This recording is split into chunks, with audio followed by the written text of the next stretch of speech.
In this episode, we have an escort mission where we escort an actual escort, finally discover how crafting works, and then break combat by abusing the absolutely broken damage over time system. Ladies and gentlemen, welcome back. I'm Josh Hayes, and this is episode 7 of my crazy adventure through the Otherland MMO. If you're enjoying the wild ride so far, then drop a like on the video, sub to the channel, and ring the bell so you don't miss the next episode. And as usual, a big and heartfelt thank you to all my supporters on Patreon and Twitch who make my content and channel possible. More on this at the end. Right, episode 7, let's do this. We ended episode 6, having escaped the Fire Isle and jumping back through the portal to 8 squared, we let the Time Lord know the Dark Army had indeed invaded and the Fire Isle general has been killed by the Neo Grail. She now gives us a really nice plot point. We get told the chess game of 8 squared should have ended a while ago. The match is over, but the simulation is refusing to reset. So we now have to use the Time Lord's power to travel to the past and discover the exact moment the 8 squared simulation started bugging out to discover why it's not over.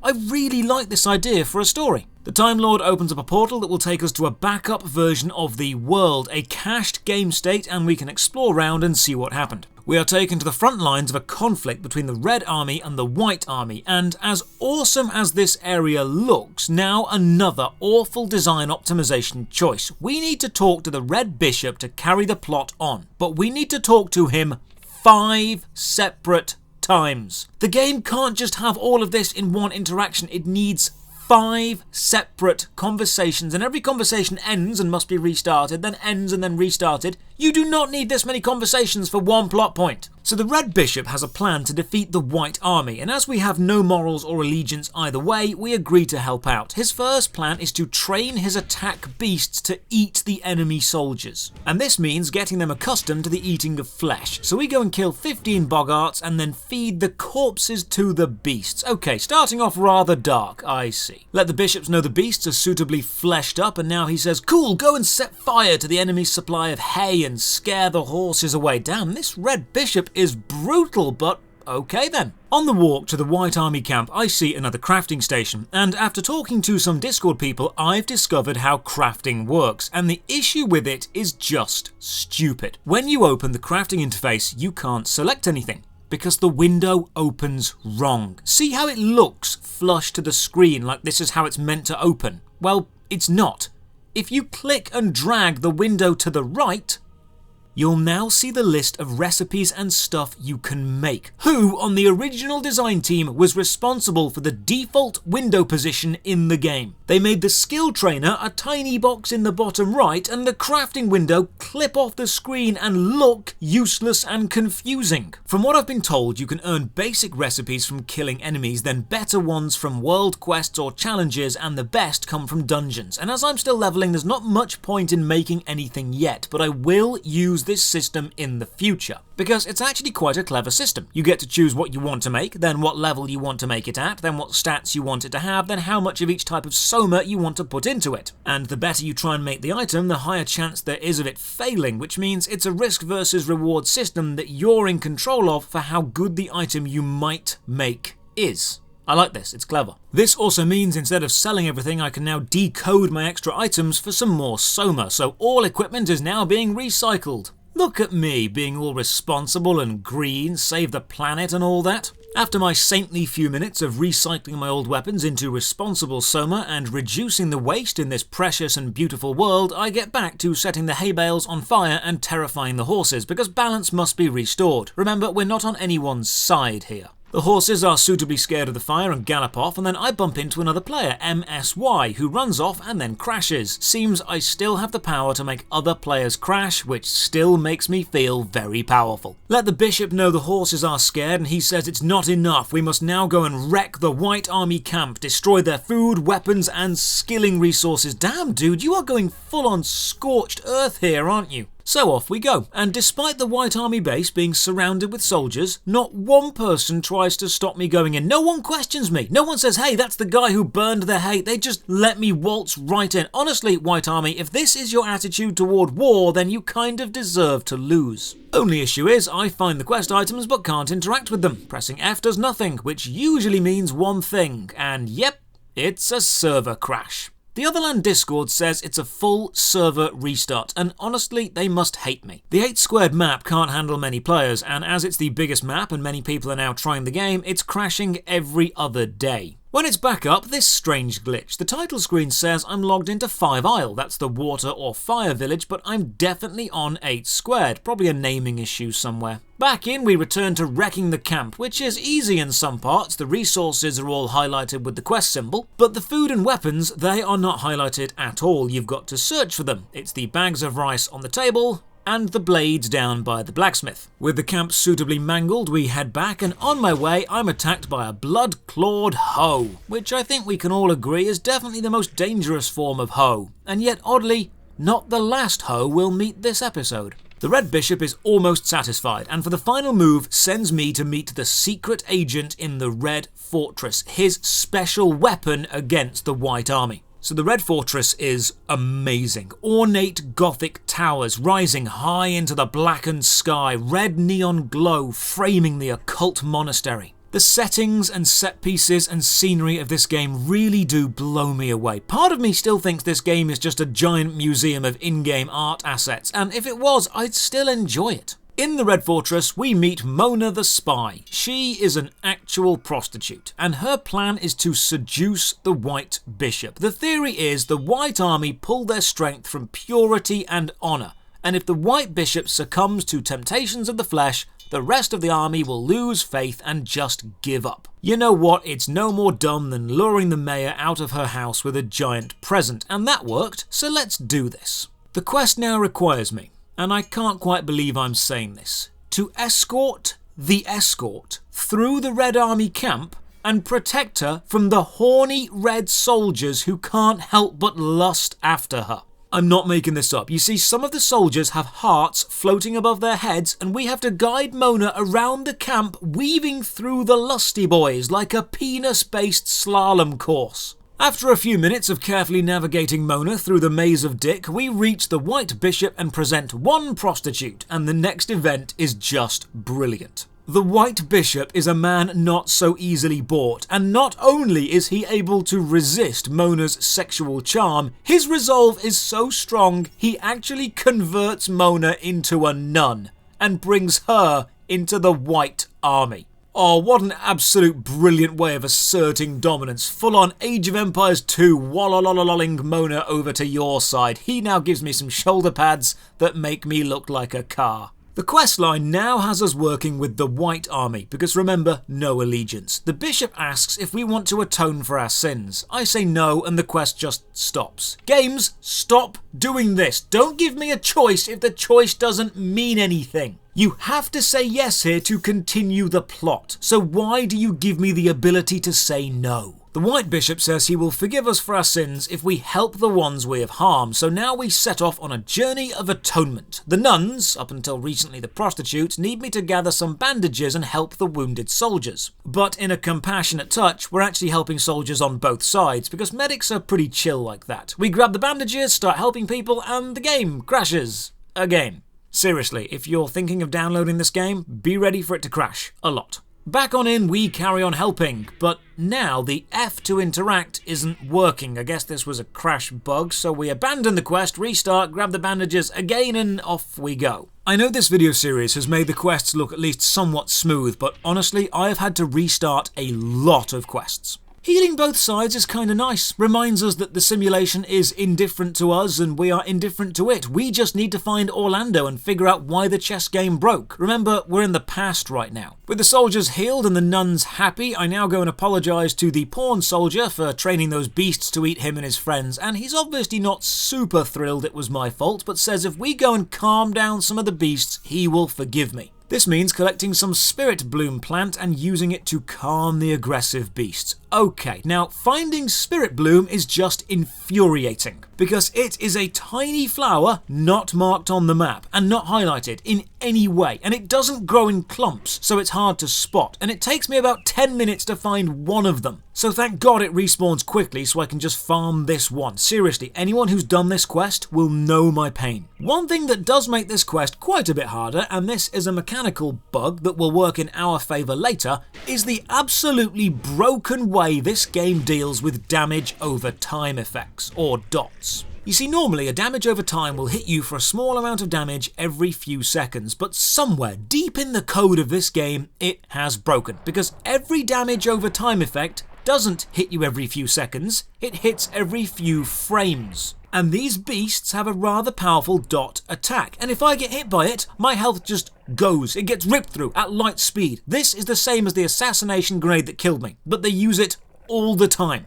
Fighting these beasts is a gamble. It's flipping a coin. If they use a damage over time attack, you die. If they don't, you live. And people have told me this effect becomes a lot more common in higher level enemies. After getting lucky and avoiding the dot attack enough and picking up 4 spirit blooms, I now need to calm the beasts down, and here is an actual very nice use of group combat. Calming the beasts means using the flower on them, which makes the interaction bar appear, but being attacked interrupts the bar. So I need to calm down the beasts not attacking me, which means waiting for the white soldiers to grab the aggro and then calming the beasts, and that is a really nice use of NPC aggro mechanics. Beasts calmed, white pawn is happy, and now we go and help Sir Joan. This guy is pissed off that we scared his horse away and asks us to go into the red camp and get it back. Thankfully the quest tracker shows me exactly where to go, and when we start to wrangle the horse, bit of an issue here, this spawns 3 beasts and we have to fight all 3 at once. And if one of them uses the damage over time attack,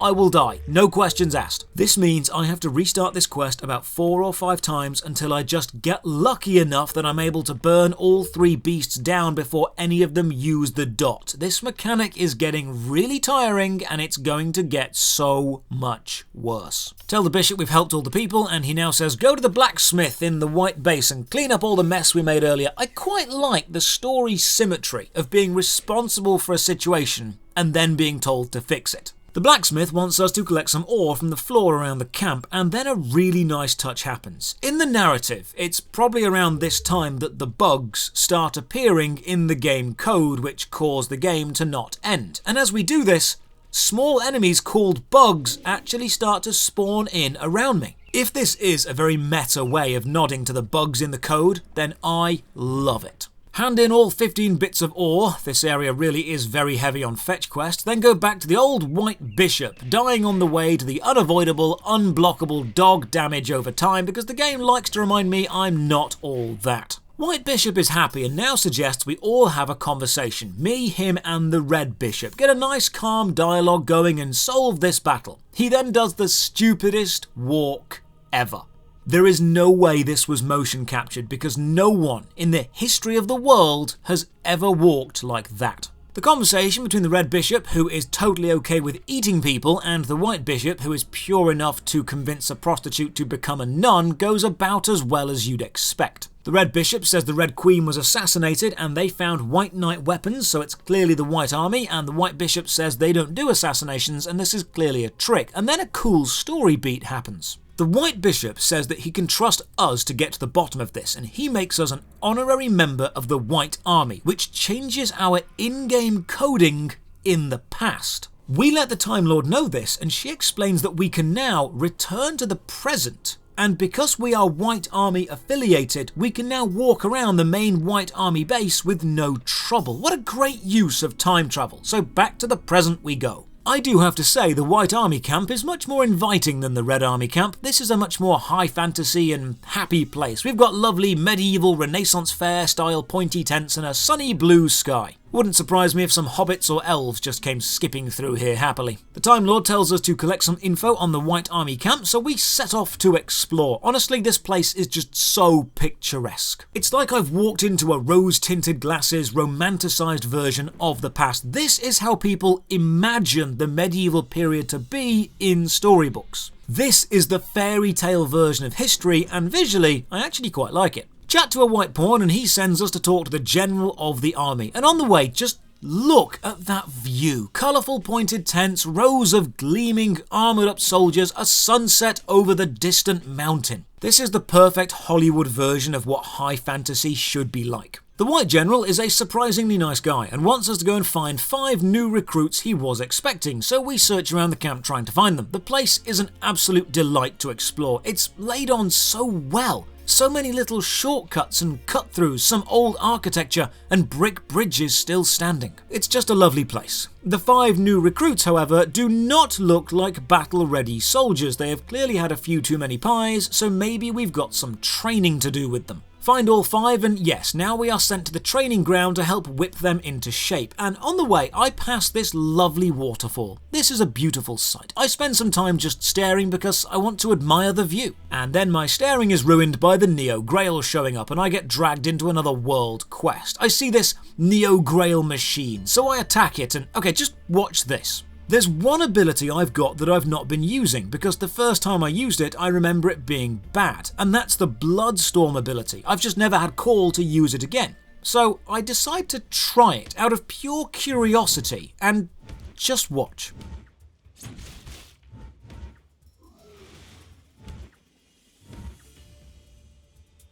Right, let's just slow that down and watch that damage again.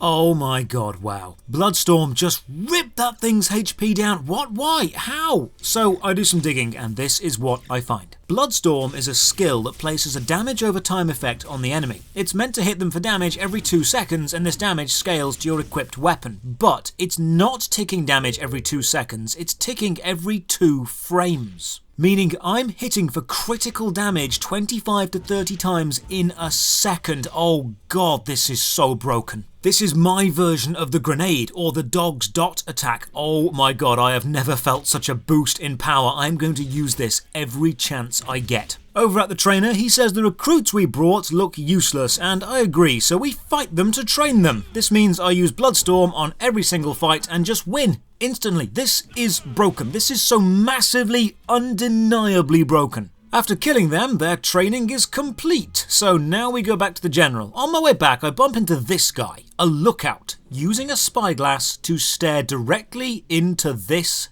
hill. Good job, dude. You make sure to let us know if that hill does anything suspicious. I mean, I wrote that as a joke, but the fire aisle did show the floor killing an entire room, so actually on second thoughts, good job, lookout.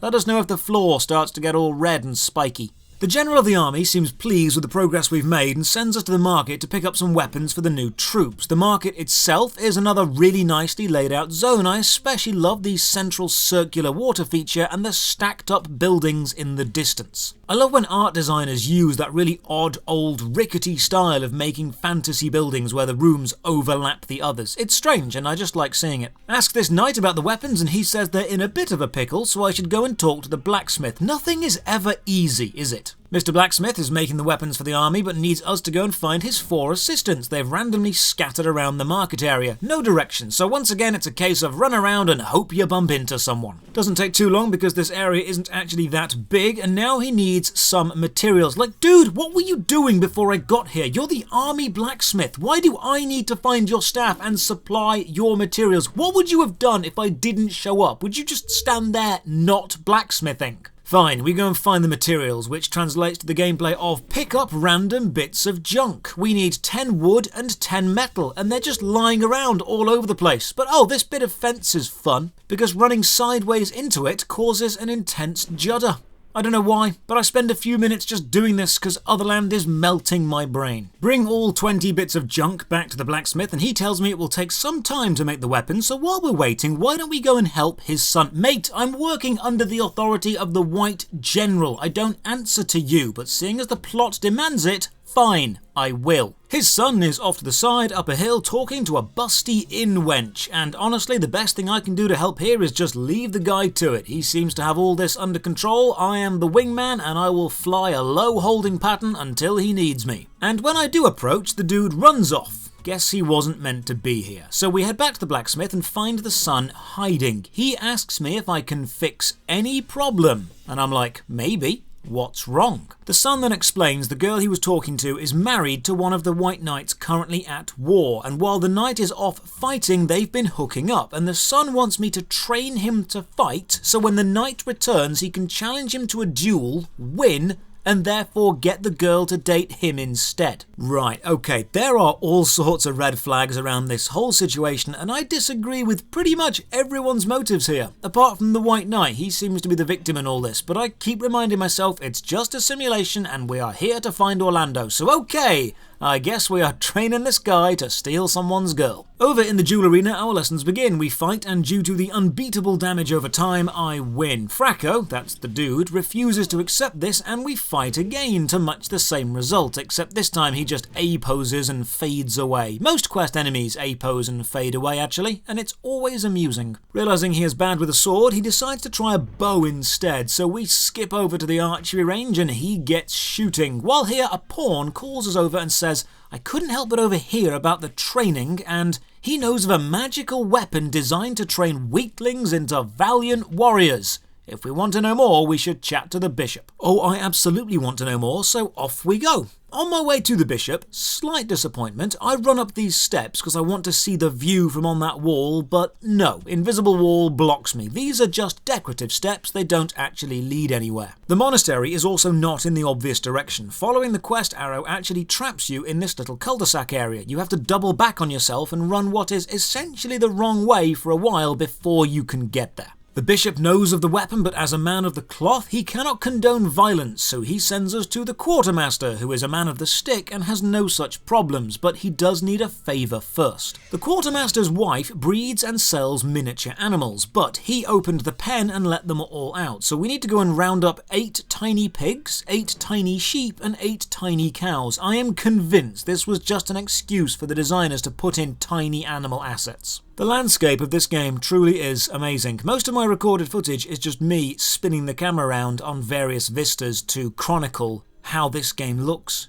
It's gorgeous. Go and play it. We grab the 8 pigs, and then the sheep. But when I reach the cow area, there's also a world quest going on. Collect 12 salty fish from some barrels. So I take a quick detour and do this quest. There are lots of enemies in the world quest, meaning lots of use for the Bloodstorm skill. Finish the world quest, then grab all the tiny cows I need and head back. But here's an interesting issue. Walking over this exact bit of ground must cause something to try and load, but it fails because we get this warning text on screen. And walking back and forth quickly just spams the text. Actually amazed the game hasn't crashed while I've been doing this. Oh, I've also just noticed this. The quest I'm on, the collect tiny animals thing, it's called Pocket Monsters. And there were 3 different ones, all found in long grass, and the quartermaster's wife is a breeder. Dude, are you married to a Pokemon professor or something? Tiny animals rounded up, the quartermaster is happy and gives us the magical sword, so we go back to Fracco and tell him to put down that coward's bow and take up the magical blade. He agrees to face us again in the arena, but we must lead him back. Now this I don't quite get. Fracco has been leading us around the place confidently. We've been keeping up with him, and we've just given him a powerful sword of confidence, but now he insists on following us. I decide to try and test the pathfinding AI by jumping down the mountain and just waiting in the arena, and to its credit, it does manage to find a route and catch up with me. So we fight again. I'm just planning on using the Bloodstorm spell to cheese this fight, but watch what happens when I do.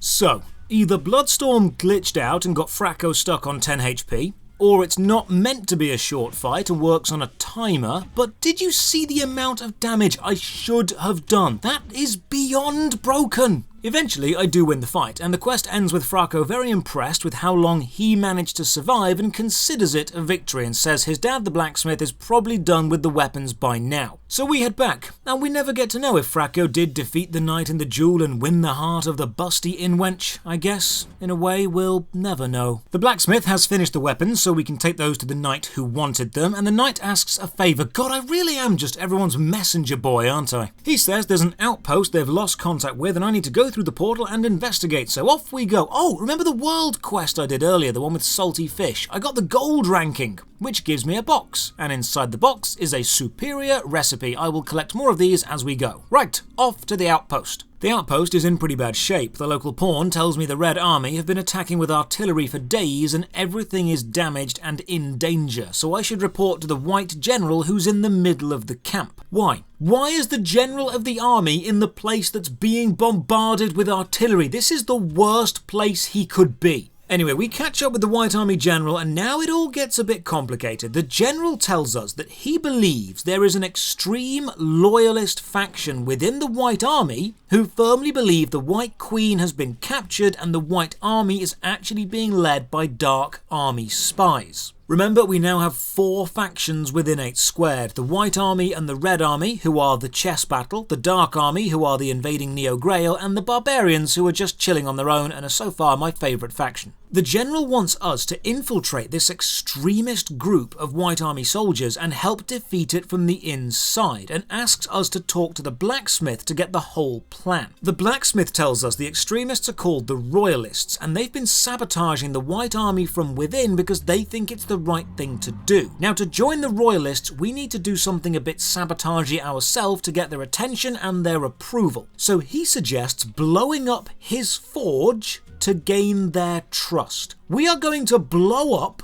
the White Army forge to gain the trust of a group of Royalists within the White Army who are trying to sabotage the camp. Sounds extremely convoluted, but okay.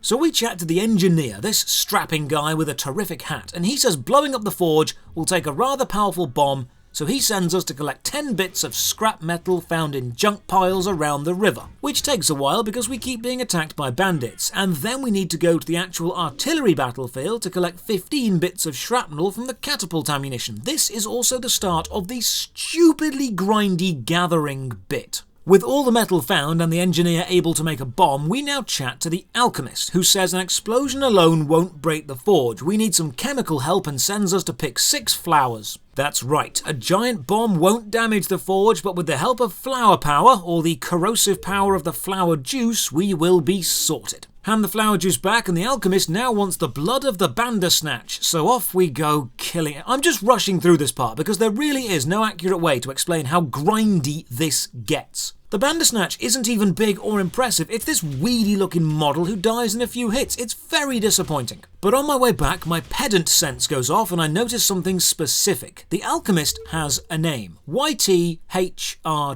and one quest asks me to talk to the alchemist, and the other quest wants me to talk to Thurg, despite being the same NPC. I've never seen an MMO where the NPC you need to talk to is referred to by one quest as their name and the other quest as their occupation. Maybe this is a standardization issue, and this isn't actually the last time quests in this area will not make consistent sense. With the flowers and the blood, he makes a potion, but it will take a while, so he asks for another favour, and this irritates me. Remember how Drago said the producers of the original game demanded the content be stretched out? Well, this is proof. Look at this. The alchemist says in his text, "Please fetch me 6 wolf hearts." 6 is 6, but the quest log actually needs us to gather 15. That's more than double. So either the quest dialogue team weren't communicating with the quest mechanics team, or someone increased this after the fact. Despite being annoying to kill so many, the wolves do actually have mechanics. The larger wolves will howl and spawn 2 smaller wolves, makes the fight a little less predictable. Nice touch. With all the hearts gathered, the alchemist now finishes the potion, so with both the corrosive potion and the bomb in hand, we set off to blow up the forge and hopefully gain the attention and trust of the royalist movement so we can infiltrate them.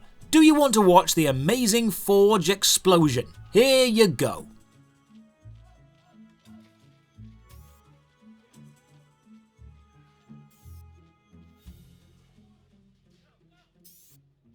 They didn't animate anything. There's no sound, there's no visual, there's no screen shake, there's no feedback. It's just, yep, the forge is broken now, continue. The blacksmith now tells us he's seen the movement meet behind the tents, so we should check there. Dude, if you knew where they were, why have we broken the forge? The whole point of this plan was to lure them out of hiding to contact me. Now we're just a forge down. So we go behind the tents and we meet Halloran, who instantly introduces herself as the leader of the Royalists. Way to remain covert, Halloran, well done. But then she tells us some interesting stuff. You see, the Royalists believe that actually both the White King and the Red King have both been assassinated by the Dark Army at the same time. And now the Dark Army is leading both sides of the war and ramping up the conflict just to increase the bloodshed and the chaos. And the White General is unfortunately just following orders that have indeed been signed by the White Queen, but are not actually written by her. This would also explain the Time Lords theory too, about how the game should have ended and reset, but hasn't because both sides believe their king is still alive. Halloran gives us some real orders to hand to the General, which warn him of Dark Army spies in his camp. We hand these over and he says,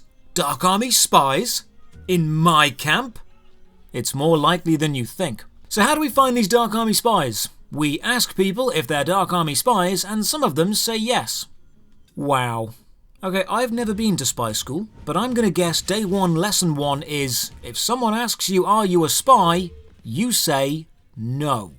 Maybe these are the rubbish spies who never graduated. While hunting the spies, I pass another skill shop, and ooh, I find another skill with a damage over time effect. Bane. I use Bane, then hit an enemy, and it should trigger a dot. Let's see if Bane is also as broken as Bloodstorm. I'll put Bane on this enemy and hit them once.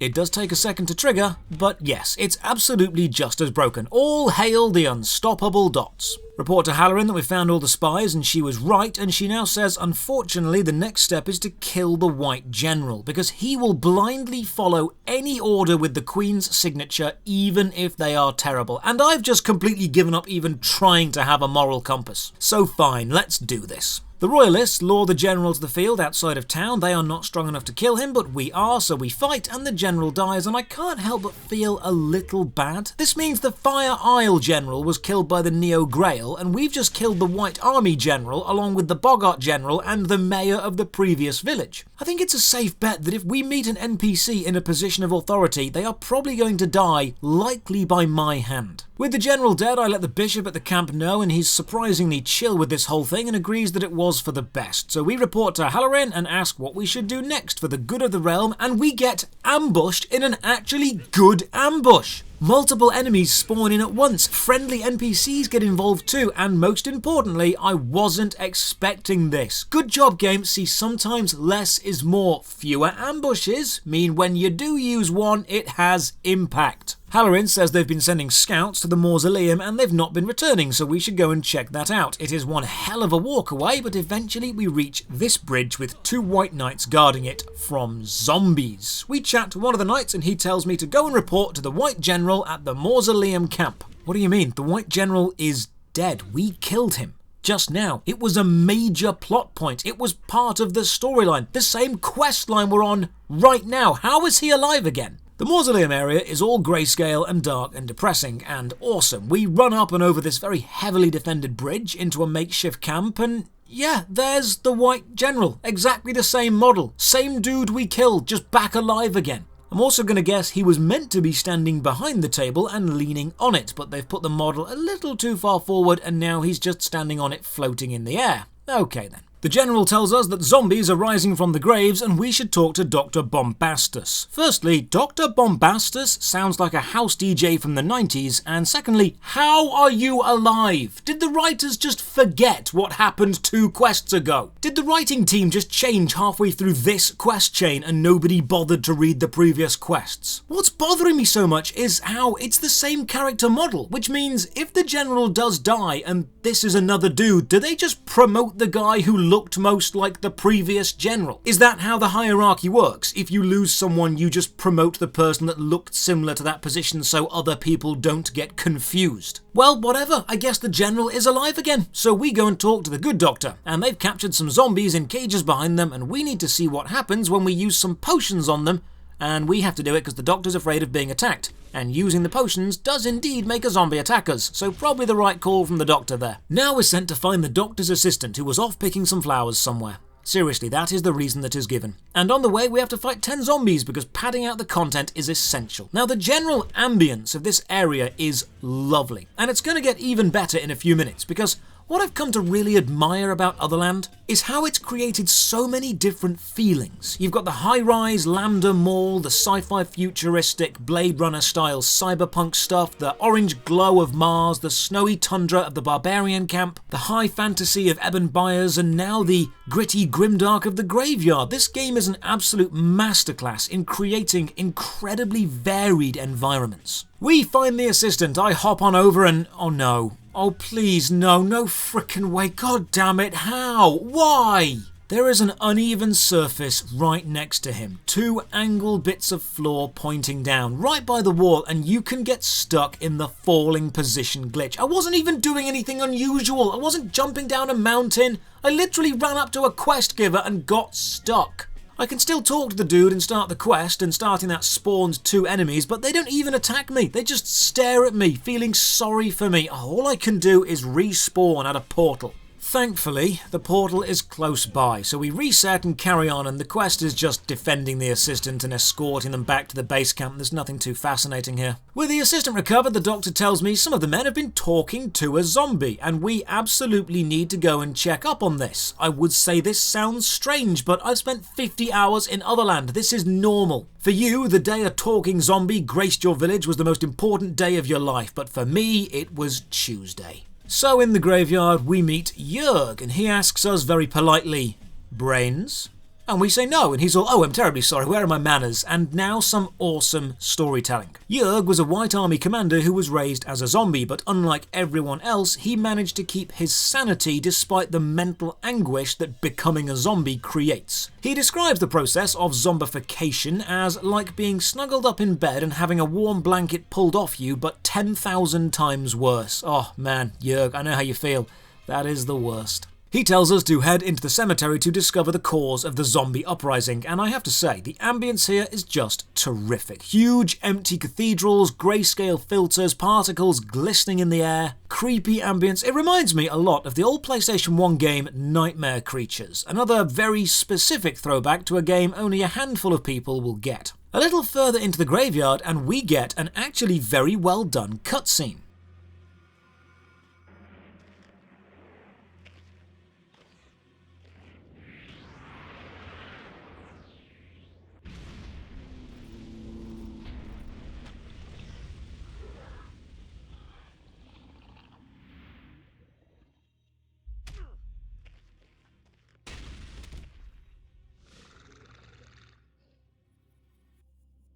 So it's a necromancer, blasting open the burial crypt doors and resurrecting an army of the undead White Army soldiers to bolster the Dark Army ranks. Otherland is many things, but it is never ever predictable. I mean, who'd have thought we'd have gone from helping the blacksmith's son steal the heart of a cheating wench to battling with zombies in a black and white graveyard? Not me, for one. But do we survive the zombie assault? Do we save Jörg from his fate? And do we finally solve the 8-squared conflict and save both sides from mutually assured destruction? Honestly, I don't know. I'm playing this as I make the videos and the game could shut down at any time, so hopefully I will see you all next week for the next episode in the most insane MMO ever. As for today, thank you for joining me as always. A big shout out to all the Patreon supporters and Twitch subs who make these videos possible. If you're enjoying the series and you want your name up there, you can support from only £1 a month. Check the video description for links to the Patreon, Twitch, Twitter and our Discord, and as always, have a great day.